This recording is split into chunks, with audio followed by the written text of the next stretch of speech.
Well, here I am with the amazing Nathalie Cooper for another episode of Representing the Workplace. Natalie's an amazing software developer, currently working at Zoopla. I'm grateful that she's agreed to give us about an hour of her time and just talk about her career so far, and a few other things. Welcome, Nathalie. Thank you. Thanks for asking. It's really nice to chat with you. You too. Yeah, it's been great speaking with you in the lead up to this. So yeah, I've really been looking forward to it. I'll just jump straight into it if that's okay. Yeah, sure. Perfect. So, can you tell us a bit about you and your story leading up to today, please? Yeah, it's definitely not your typical story. So I was a work from home mum. I was running a fish tank business with my husband, and I was doing all the back end office work. Okay, And it was about the time when businesses needed to get online, because if you didn't, your phones were going to stop ringing, and that was it. You weren't going to get any new sales in. Yeah. But because we were a small business, we didn't have any budget to do that. So I thought I'd build a site, because I used to be, I'm actually trained as a graphic designer. Okay. So that's what I used to do before I settled down and had kids. And it also seemed like a nice fit to keep my skills up to date while I was working from home. Yeah. So started to learn HTML and CSS and put websites together, and I got the coding bug. And from that, I started doing it for friends and local businesses as well. Okay. And then my husband showed me a program, BBC Girls Can Code, on his iPad one night, and said, look, this is going to be right up your street, where you've been geeking out with code all night on your laptop. So he said, watch this. Yeah. I watched it, and it had a bunch of girls being shown sort of like how to start getting involved with tech, and they were introduced to the tech startup scene. And when I saw that, I was like, oh my God, that is where I want to be. But I had no idea how I would get there, from like sitting in the bottom of my garden working from the office sort of thing to that place. So Yeah. I contacted a couple of my friends and said, right, got a startup idea, I want to start a tech startup. So we did. So started a food tech startup, and I managed to get straight onto Google Campus for mums and dads. Oh wow. Within a short space of time, we got quite a bit of interest in what we were doing. And we really hadn't done that much work, but it's amazing how quick you can build up momentum. We got invited to go and pitch out in Milan, a global food tech conference. And while I was up on stage, because we'd actually got a developer that I'd met on this Google Campus program to build the MVP for us. And the judge just sat there and pointed to me and said, if you can write HTML and CSS and you can build websites, why are you not doing this yourself? You know, because I want to see a technical co-founder on the team. And I went back home after that and thought, do you know what, that's a damn good question, and I don't have an answer. So I started looking up about how I could get those skills, and I found a coding boot camp. So I signed myself up to that, went and did an intensive coding boot camp. It's pretty intensive, but after that I spent the next 6 months building an MVP. And then I thought, well, the only way I'm really going to get good at this and be a half decent developer is go and get a job as one. So I did. And that's how I got there. So it's, it wasn't planned. That's a really different route. But it sounds like a really exciting way to come in, because like you were launching your own product. Being at that Google conference must have been amazing. But how did you go about getting that first job in technology then? Getting that first job was actually quite difficult once I decided that's what I wanted to do, because it was really hard to get people to take me seriously, because I'd had this massive career break. Yeah. There was a question over whether I could adapt to new working practices. Like, I wouldn't understand agile. Okay. But as far as I was concerned, you know, being a parent, once you've done that, then you pick up a lot of the skills along the way. You've got to learn how to negotiate and listen and communicate well, and you know, it's and you never know what's going to be thrown at you. You've got to be ready to adapt and respond, and not, so you know, it's not that difficult really. I don't think you know, just because you've not necessarily been in the workplace for a while doesn't mean you can't pick it up and adapt. That was one of the tricky things to overcome. And then the other thing was, because I was a bit of an unknown, because you know, you don't have that history, and you're not coming through a traditional route, because a lot of people are expecting you to have a computer science degree or something like that. I mean, I didn't even get a degree in the end. So they looked at, like, I can remember one particular recruiter saying that, you know, don't get your hopes up, don't apply to jobs in London. Yeah, I can see you've been building websites, but it's kind of like mum and pop websites. I'm not quite sure what he meant by that, but it was like, no, it made me even more determined that I'm going to do this. So there was a lot of barriers there to overcome. But another problem is that the companies themselves didn't have the support to take on juniors. So they would speak to you, and they'd be quite keen and interested in what you could do, and they appreciated that you've got lots of other skills that you could be bringing to the company, but it'd be like, but we've got loads of problems that we need to solve right now. We need you to be able to come in and just get on with it. And of course that meant they didn't have support there to take on juniors. But if you carry on with that way of thinking, at some point you're going to run out of engineers, because you need to bring those juniors in from the bottom up so that you can start training them. 100%. Start developing your own seniors. So and that's how you ensure, or it's more likely that those people will be loyal to you and stay with you if they know that you've put the effort in to train them and taken a chance on them in theory, to bring them into the workplace. I'm sure they'll return that with appreciation and also maybe a long-term stint. So yeah, that's great. Also, another question around that. Thank you for those being so open about this, by the way. Can I ask how long you're out of the workplace, and also what job you left when you left, and then before coming back to? Okay, when I left, I was working as a freelance graphic designer. Okay. And I'd started off doing that with agencies, and then I built up my own portfolio of clients. I had about 6 or 7 agencies that I would go and work for in London and in Kent, where I'm based. And I stopped that in my mid-20s. Okay. So I think I was about 27, 28. Yeah. Then started my own business with my husband. When I got my first job as a developer, I was 48. So quite a big career gap. So it was about 22 years out of the workplace, as it were. Albeit I was working from home. Yeah. It's just wise that didn't count, apparently. So I just wanted to ask that, because I think there'll be a lot of people that may watch this and be in a similar situation, where usually you think about career gaps, it's like 1 or 2, 3 years, something like that. Then after that, people start to feel a bit disheartened and less confident about going back to securing work. But it's amazing that you've been able to do what you were doing, have your kids, and then go back into the working world as what you wanted to do when you wanted to. So yeah, it's definitely important to hear from people like yourself and hear your story. Yeah, well, there's a lot available online now as well, so that you can keep. Okay, so you're out of the marketplace at the moment, you're having a career break, but there's tons of material that you've got access to now. So you can keep upskilling yourself and learn. And it's, you know, there's the barrier to entry to do that is relatively low now. There's lots of free material, so you might as well, you know, make the use of it. And then at least when you do feel ready to go back in, then you can show that you've been, you know, you've got some skills there still that could be relevant. 100%. Thank you. So thanks for covering that, your entry in, or your re-entry into the workplace. So now you're at Zoopla, working away, doing some great stuff.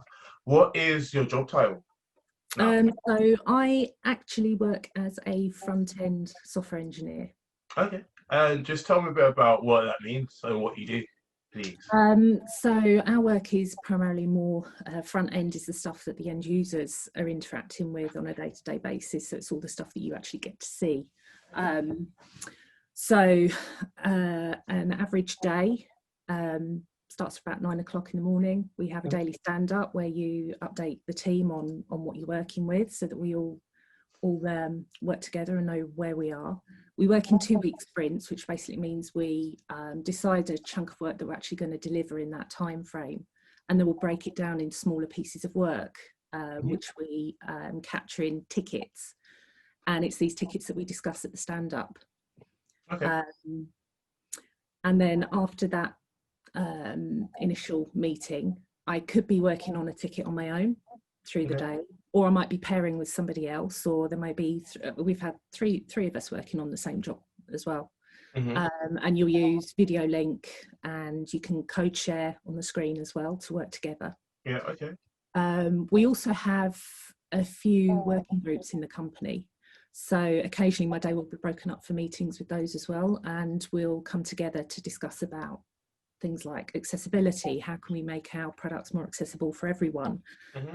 Or performance, how can we make sure that our sites are performing really fast and that's a really good experience for people when they actually come to use the products.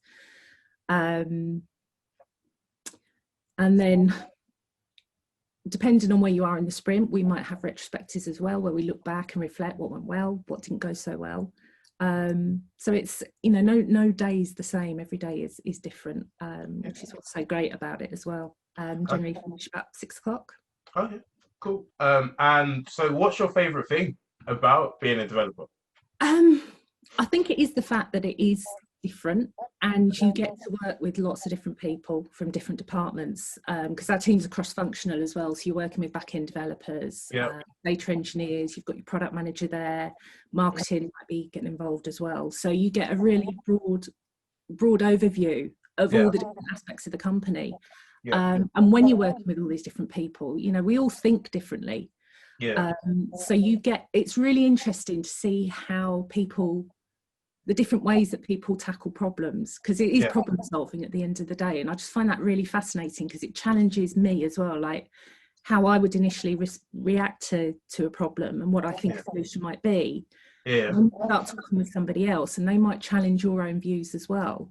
And that is just really interesting. You have some great discussions around that, and it's just really, really interesting. Okay, cool. Sounds great. Another thing that I'd really like to ask is, I know you said you're a front-end developer at the moment. Is that what you've done throughout your whole development career, or did you have the opportunity to change and learn new things, upskill, etc.? Yeah, I started off working full stack, which meant I was getting involved with back-end work as well. But I actually prefer focusing more. Front-end works well with the graphics background that I had as well. But I think there's so much to learn, because tech is changing so fast all the time, that I felt like I was spreading myself a bit too thin when I was working full stack. There's just so much to learn, it can be overwhelming. So if you can sort of like focus in and be a little bit more specialised, for me that suits me better, because I feel like I can be a little bit more expert at what I do. So I prefer to just be a little bit more focused. Just help. Perfect. And then I know we've covered this slightly, but is where you are today where you thought you'd be 10 years ago? God, not at all. Because as I said, this just wasn't planned. And about, I don't know, 5 or 6 years ago now, I got pretty ill, to the point where I didn't even know if I was going to be working again. Oh wow. So once I managed to get my health back on track, it was like, right, I'm not going to waste any more time. I'm going to get out there. I'm going to go for a career. And it was like, right, this is what I'm going to do. But I think if you'd have told me back then, I'd have just laughed, because like I said, I didn't have a computer science background. And I don't know what I thought an engineer would be. But I wouldn't have said it was me. Okay. So but now I'm sure that perception has changed. You're fully immersed in it. You're 100% engineer. But because like when I was at school, I did have an initial sort of like interest in computers, and I wanted to do computing, but they wouldn't let me do it. Oh, really? What? But this is back in the 80s, and I got told if I wanted to do that, because they said I was doing too many other exams, and then you drop anything to switch. And it was, if you want to do it, you can go and do typing in your lunch break. And learn the keyboard, and that was it. So that, you know, I never got a chance to really get into it before. I think sometimes I regret that. It's like, what could I have done if I'd have maybe had that chance, but it just wasn't there. But you know, it just shows how now this material that's online, it gives everybody access to whatever they want, really. 100%. And just like to go back on that, or to come back to that, if you're going to show someone how to get into computing, I doubt the most exciting part is teaching them how to type. Whereas now, if you were going to like try and draw someone's attention to code, especially as a front end developer, you could show them some like beautiful stuff or things that are really eye catching and be like, you could make this, you can do this. Whereas with typing, I don't think it has that same draw or appeal or that I want to build a career in this aspect of it, if you know what I mean. Yeah, no, definitely. I mean, when you actually work on a real project, like you get an idea of what you want to try and build, and then you see it come to life. It's just a feeling, you know. It's once you do that, then you're really engaged with it, and it becomes addictive. Yeah. But if you, I don't know, that back then it was just terrible, really. Well, glad things are getting better. Yeah. I think there's still a long way to go from some of the horror stories I've heard, but yeah, we are moving in the right direction. That's good. And I'm glad you made a return to health as well, most importantly, and you're able to get back to work. But yeah, thank you. So next part I'd like to move on to is a bit more around like workplace and workplace culture. So first question is, what or who, or are there any groups that you feel you represent when you're at work? Well, as we've sort of talked about, you know, I am somebody who's had a massive pause on my career, so it's like back for a second try. So I think it's because when I was looking to do it, one of the things that I was really hesitant about was I couldn't see anybody else who'd done it. So I couldn't see anybody who made that career switch at the age I was doing it at. And particularly women as well. I tried to find them, couldn't see them. Then I managed to find one person. As soon as I found that one person, it was like, I know I can do it now. So I think having those relatable role models, people to see, to know they can do it is so important. And then I've also had lots of people say they'd love to do the same thing, to learn to code, but they think they've left it too late.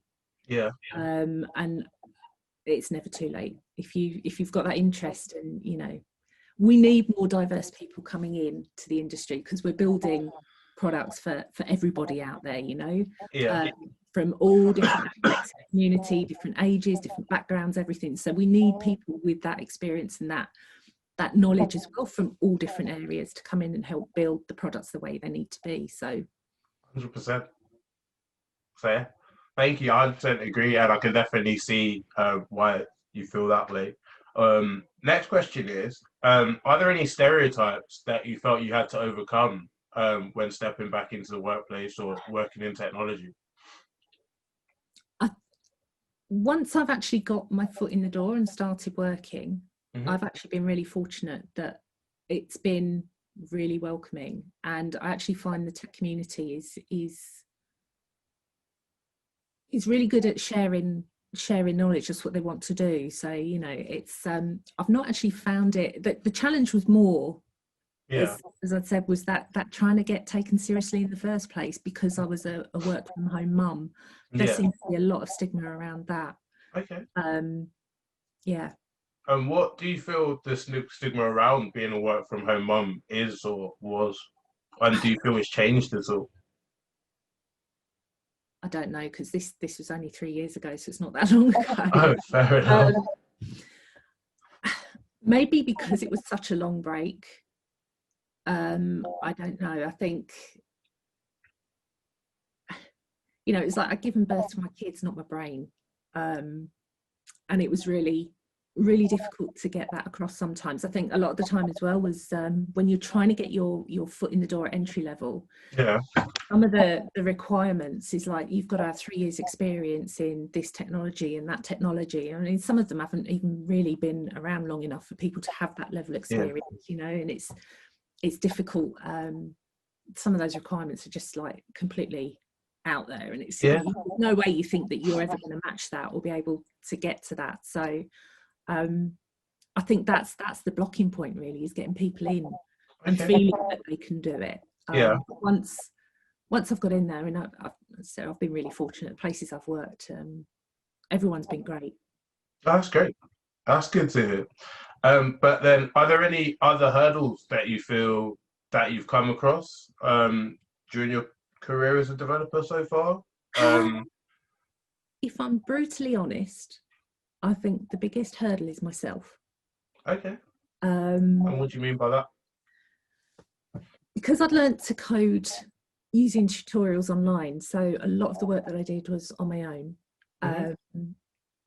You have lots of questions about whether you're actually doing it the right way. Is this the best practice? Is it professional? Am I going to get laughed at when I get in there, sort of thing? So I do have big bouts of imposter syndrome, but I know that I'm probably my own worst enemy as far as that's concerned. Okay. You know, it's taken me this long to realise that even the most experienced developers don't know everything, and you're not expected to. All you've got to do is be curious and have that thirst to keep learning. You know, and just know that it's okay to look stuff up online because you're not expected to know everything. And once you give yourself permission to do that, that you're not showing yourself up, that's what part of the job is, then you're off to a good start. But so it's taken me a long time to actually appreciate that and realize that, and give yourself a bit of a break, really. That's good. It's good to hear that you've come to the point where you're giving yourself a bit of a break and you're being less hard on yourself. But is there any advice you could give to somebody stepping into the workplace who may be dealing with imposter syndrome, other than be less harsh on yourself, kind of thing? So, just speak to people and tell them, because a lot of it as well is you think you're the only person thinking that. And once you start asking questions, other people will say, oh yeah, well, I wasn't sure on that either. And once I started having those conversations with people, like there were some guys that I just thought they've got brains the size of planets, you know, they're like coding gods. And I would speak to them about it, and they'd go, you know, I've worked as a contractor for like 12 odd years, say, but every time he steps into a new contracting role for the first couple of months, he's like really nervous and feels really out of his depth and has to get used to new ways of working with different people and stuff. And I just thought, you know, it's not just me, it's, you know, lots of people feel like that, but I think not enough people talk about it. We don't admit it. And I think if we're more open about it and talk about it more and encourage people to ask questions, you know, there's no such thing as a stupid question. Then I think that's going to help improve things. 100%. Thank you so much. If there was somebody who was considering making a career switch or returning to the workplace after a long time out, is there anything specific you'd like to say to them, or any specific advice you give to them? Give it a go. Don't hesitate, just try, because what have you got to lose? You know, and there's a stack of resources, so tons of stuff on YouTube. You've got free code camp, which actually helps you build projects as well while you're going along, so you can actually start to build up a portfolio of work. And so working on projects as well brings it all to life, and it makes it a lot more interesting and engaging. Code Academy is another one. But I think a really important part is to have a support network, because it is a steep learning curve, and you're going to go through periods where you just think, like, oh, I can't do this, but you need people to say you can do this and you've got it, and just keep going. So you need to have that support network behind you if you can. So I found a local group on Meetup, so I started talking to them. I just went along. I'm always the only girl that turns up most of the time, but they've been really great. They've given me support all along the way. That's brilliant. They gave me coaching for when I actually started going for interviews on how to approach it, what I'd need to do, what people would be looking for, and they've been great. They're like my tech brothers, as it were. That's amazing. Really nice group. But it's that network. You can get a good support network behind you. That's great. And I know you said earlier that since being in technology and working for the companies you've worked for, people have been quite welcoming. So what would you say are some of the key elements of having like a welcoming and inclusive culture in the business? I think it's making people feel like they belong, and that they've actually got a voice, and that their opinion matters, you know, respecting that people have different points of view, different backgrounds, different experiences, and that everybody can learn from that. And I think with that, it's all about building up psychological safety. So people do feel that, you know, they can put the hand up and say, look, actually, I'm struggling a bit today. Like I've had to do with imposter syndrome, and just say, look, you know, I need to work with some people for a little bit because I'm really having a bit of a wobbler for this week. And if you can be honest like that, then people are going to be more inclined to speak up with suggestions, ideas, you know, to challenge. If you think that there might be a problem with an approach, then people are going to be more prepared to speak up if you've got that safety, that feeling of safety within the group. You know, and people will ask for advice, and then you've got to have that support there as well, so that if people say that they need support, that you've got resources there to help them. You give them opportunities to learn, to grow, and collaborate together, so that you've got that knowledge sharing as well from juniors, seniors, and mentoring, coaching. I mean, that's a two-way street too. There's so I did a little bit of coaching for Co-First Girls, and I've really enjoyed that, and I think I took away just as much, if not more, from the students, because their enthusiasm and their questions, and again, it really helped me as well. Okay, lovely. And I know we just spoke about being in the workplace, but you said, I think in the last 3 years you've been looking for a job, so you've been involved in recruitment processes. How is there any suggestions you'd make to companies to make their recruitment processes more attractive or more inclusive?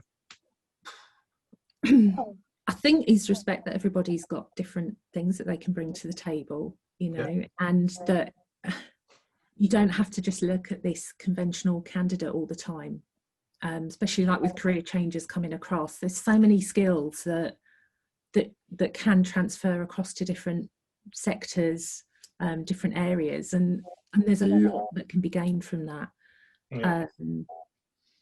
Having diverse interview panels is really good too, I think, but I know that's a bit of a catch-22, that you've got to actually get that diverse workforce in first of all to do that, and building that support to be able to take on more juniors, so that you can start, you know, developing the seniors and the leaders of the future.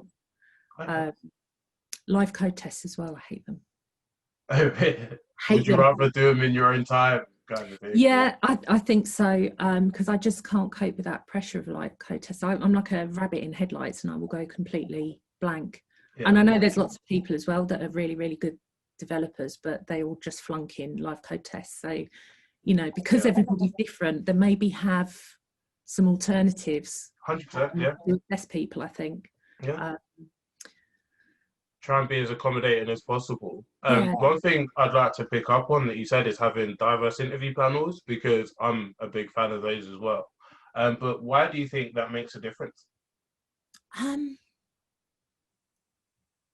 Because I think you feel more relaxed at interview, and you can actually picture yourself there as belonging. You know, you can see yourself like, actually, I can see me here. And it feels good. And then you walk away from that interview thinking, I want that job. I really want that job. I agree. And also, to take it a step further, I think once, especially if it's somebody you feel represents you, is present in the interview, it gives you that feeling of, I could be in that seat one day. So it's not just I could get into the business, but it's also there's a path I can follow to be successful in progress, which I feel is another important part of it. And then this is my last question. I just want to say you've been amazing, and thank you so much for being so open and honest, and great with your answers. But yeah, my last question is, I know you've done some amazing things, both before being a software developer and after. But since stepping into the world of software development, is there any people or organizations you'd like to shout out that have been particularly helpful on your journey, or great in the women in tech community, for example? You've got the Zoopla, where I work, are actually part of the Tech You Can group of companies that are all working towards improving diversity in tech. So there's Yeah. 176 companies that have signed up to that. I think it's PwC who actually commissioned the research that started that movement. You've also got the Tech Talent Charter, which is another group of businesses that are coming together to share best practice on diversity and how to get a better sort of inclusive workplace. And Ladies of Code as well have been a fantastic support network. From when I was starting, even now, I still sort of dip in and out again. During lockdown, they started a session called Get On With It.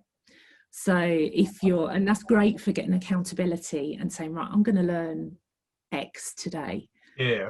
Go on, you can say, right, this is what I'm going to do. You can go off for a couple of hours, get on with it, and you come back and it's just like a catch up with everybody. And it's great because if you've got any questions as well, if you get stuck, there's a support group of people that can actually help and give you answers.